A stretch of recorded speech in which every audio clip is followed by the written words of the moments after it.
తిరుపతి జిల్లాలో ఉపాధి హామీ పథకం అమలుపై తీవ్ర ఆరోపణలు వెల్లువెత్తుతున్నాయి. సెట్టిపల్లి మున్సిపల్ పరిధికి చెందిన దాదాపు 70 మందికి తిరుపతి రూరల్ మండలంలో జాబ్ కార్డులు కేటాయించారంటూ చెన్నయ్యగుంట గ్రామస్తులు ఆగ్రహం వ్యక్తం చేస్తున్నారు. కేంద్ర ప్రభుత్వ నిబంధనల ప్రకారం అర్బన్ పరిధిలోని వ్యక్తులకు ఉపాధి హామీ పథకంలో అవకాశం కల్పించకూడదనే నిబంధనలు ఉన్నప్పటికీ కూడా వాటిని ఉల్లంఘిస్తూ ఏపీఓ జ్యోతిశ్రీ వ్యవహరించారంటూ ఆరోపణలు వినబడుతున్నాయి. ఇదే విషయంపై విచారణకు శ్రీకాళహస్తి ఏపీడీ సరితను అధికారులుగా నియమించగా ఆమె సరైన విచారణ చేపట్టకుండా తప్పించుకునే ప్రయత్నం చేస్తున్నారంటూ గ్రామస్తులు మండిపడుతున్నారు. అంతేకాదు ప్రశ్నించిన మీడియాపై కూడా ఆమె అసహనం వ్యక్తం చేశారన్న విమర్శలు వినబడుతున్నాయి.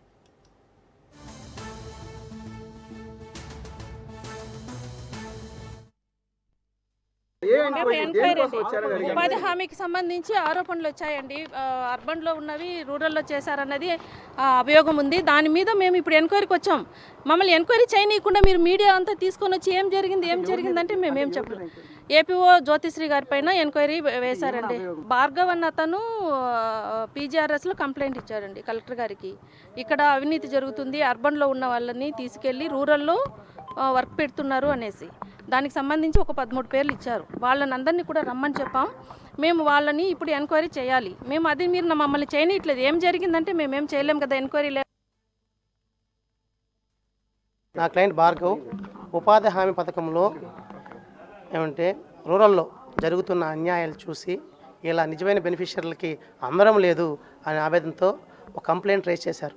ఏమంటే సెట్టిపల్లి మున్సిపాలిటీలో ఉన్నటువంటి ప్రజల్ని తీసుకొచ్చి మంగళంలో ఉన్నట్టుగా వాళ్ళకి జాబ్ కార్డులు ఇష్యూ చేసి 2,60,000 రూపాయలు డబ్బులు కూడా నిధులు విడుదల చేసి మిస్యూజ్ చేసి జరిగింది.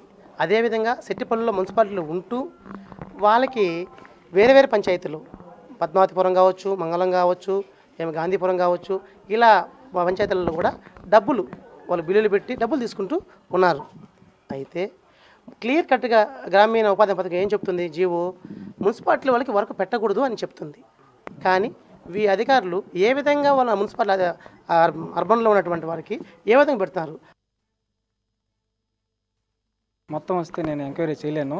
ఇక్కడ ఎక్కడన్నా ఏ విధంగా ఎంక్వైరీ చేసినట్టు ఉందా ప్రశ్న పెట్టుకొని నేనే చెప్పాను. మేడం నిజాన్ని ఎవరన్నా మాట్లాడచ్చు కదా మేడం, నిజాన్ని ప్రెస్ ఉంటే లేకుంటే మేడం నిజం మాట్లాడుతాను.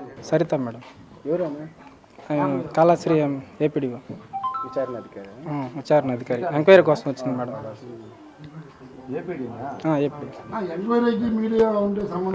అది ప్రశ్నించగలిగి మేడం ఇంక ఎంక్వైరీ చేయను నేను వెళ్ళిపోతాను. ఇదేదో ఈ నిజాన్ని మబ్బు పట్టేదానికి మేడం వాళ్ళకి ప్రయత్నం చేసి